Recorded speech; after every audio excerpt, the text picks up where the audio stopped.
Alam niyo ba na mayroong muscle sa ating katawan na nagpapanatiling balanse o pantay ang ating mga balakang tuwing tayo ay naglalakad? Good day and welcome to another anatomy learning video. Ang topic natin ngayon marahil ay yung concept na maraming nalilito at nagkakamali pagdating sa exam. Pag-usapan natin ang anatomy ng gluteus medius at minimus at ang Trendelenburg gait.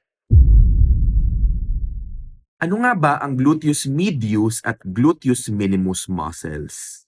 Ang gluteus medius at minimus ay ang pangunahing muscles na matatagpuan sa gilid ng ating balakang or waist. Ito ay natatakpan ng isa pang mas malaking muscle na nagbibigay hubog sa ating puwitan. Ito ay ang gluteus maximus. Ano ba ang role ng dalawang muscles na ito? Una, ito ang muscles na responsible sa hip abduction. Ibig sabihin, ito yung itinataas mo ang hita palayo sa gitna ng katawan o parang pag-spread ng legs papunta sa side.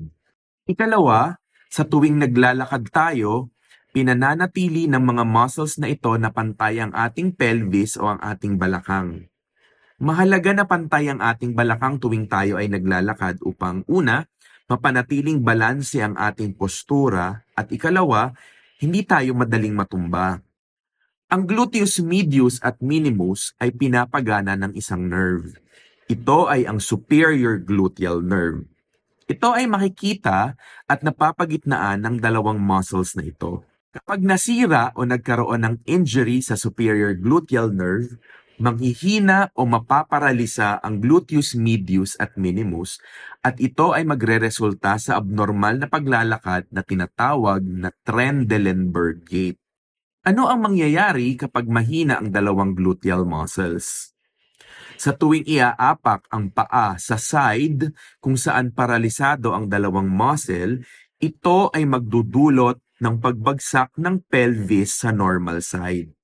Halimbawa, paralyzed ang right gluteus medius and minimus. So sa tuwing iaapak mo ang right lower extremity kapag naglalakad, babagsak ang pelvis sa may left side. So ano ang mga dapat tandaan sa Trendelenburg gait? Una, ito ay sanhi ng damage sa superior gluteal nerve. Pangalawa, ang muscles na naaapektuhan ay ang gluteus medius at minimus. Pangatlo, ang Trendelenburg gait deformity ay mangyayari lamang sa tuwing inaapak ang affected extremity kung saan weak or mahina ang dalawang gluteal muscles. At ikaapat, ang pagbagsak ng pelvis ay nangyayari sa opposite side o sa may normal side. Gets mo? Kung nagustuhan mo ang video na ito, i-share mo naman sa mga classmates mo para maintindihan din nila. Don't forget to like and subscribe sa The Pinoy Anatomist channel para updated ka sa mga bagong anatomical reviews, challenges at quizzes. Hanggang sa muli, I am Dr. JC saying kapag marami kang alam, hindi kulelat sa exam.